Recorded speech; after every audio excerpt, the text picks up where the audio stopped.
Professor David Hirsh is based at Goldsmiths College and wrote an important book entitled Contemporary Left Antisemitism, which was published by Routledge Press in 2017. David has been at the forefront of combating anti-Semitism on the left, from the left, in the UK. Some of the press interviewed him and tried to find out whether he really thought that Hamas and Hezbollah were friends, movements to which anti-Semitism is very important.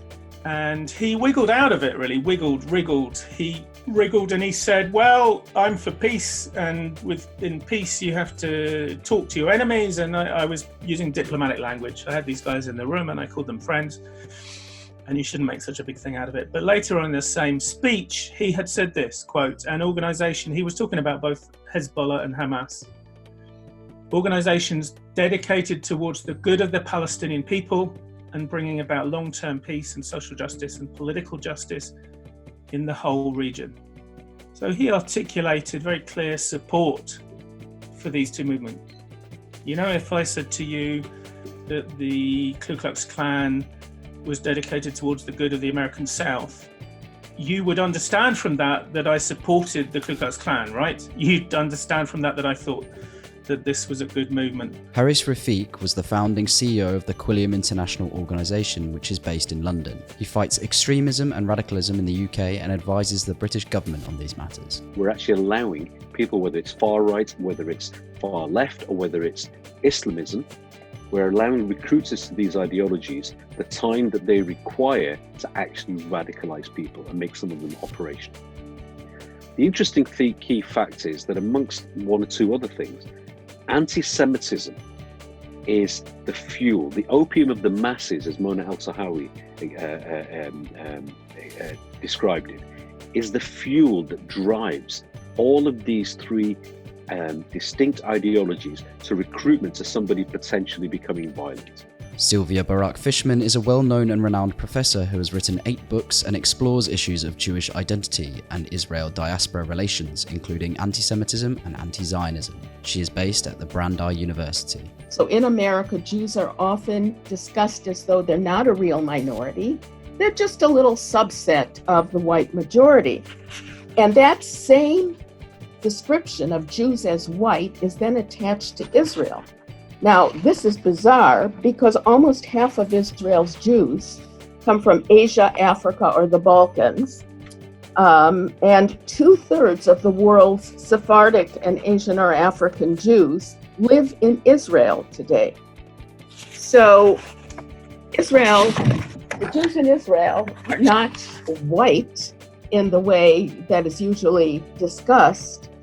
And the reason why the non-whiteness of about half of Israel's Jews is often buried in these discussions is because it's much easier to portray Jews and Israel falsely as a colonial power if Israel is pictured as being a white country. So then Israel becomes a white colonial outpost of the United States. Joel Finkelstein, based at Princeton University, is an expert on artificial intelligence and neuroscience. He is the director of the Network for Contagion Research Institute and is at the forefront of using artificial intelligence to measure the development of radical white supremacy and the radical left in the United States, which both use anti-Semitism in their ideologies. Now we can actually understand their stupid language and figure out what they really mean by what they're saying, and that's really important.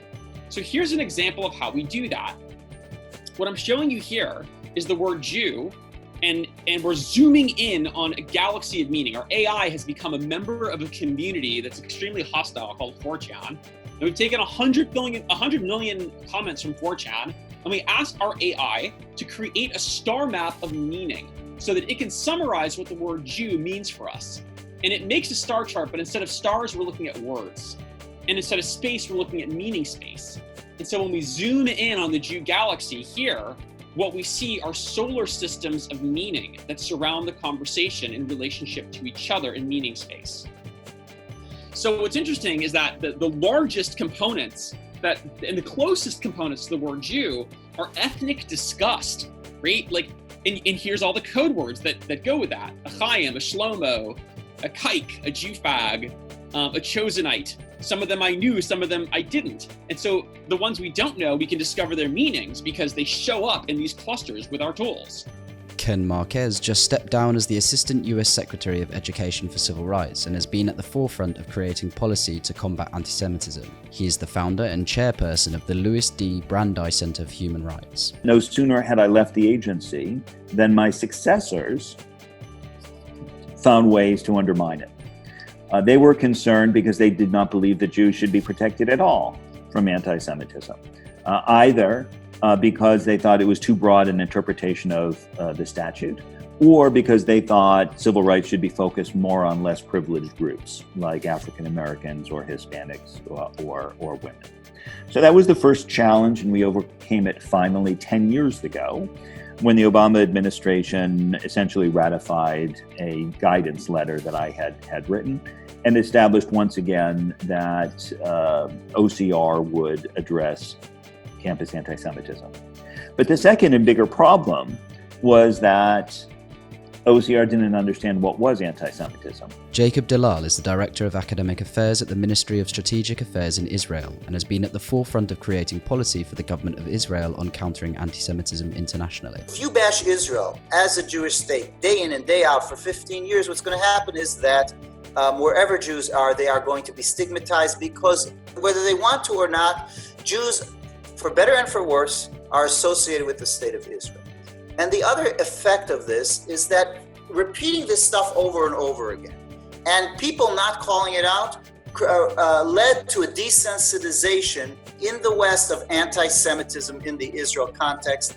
And the climax of that is this cartoon in the European edition of the New York Times. Elon Carr is a special envoy to monitor and combat anti-Semitism for the government of the United States of America and has been at the forefront of combating anti-Semitism in the international arena. Concepts such as the potential of every human being, the limitless potential of every human being, and the fact that every human being was put on earth for a reason and to have a transformative effect on the world is an incredibly important concept. The idea of tikkun olam, that the world is imperfect and was created broken so that we in humanity can work to fix the world. Tikkun olam b'malchut Shaddai, the perfection of the world under the sovereignty of the Almighty. All of these are Jewish values that have shaped and transformed all of civilization. Now I ask, because we have representatives here from many countries around the world. Can you tell the history of the United States in a deep, fundamental way without talking about Jewish contributions to that history?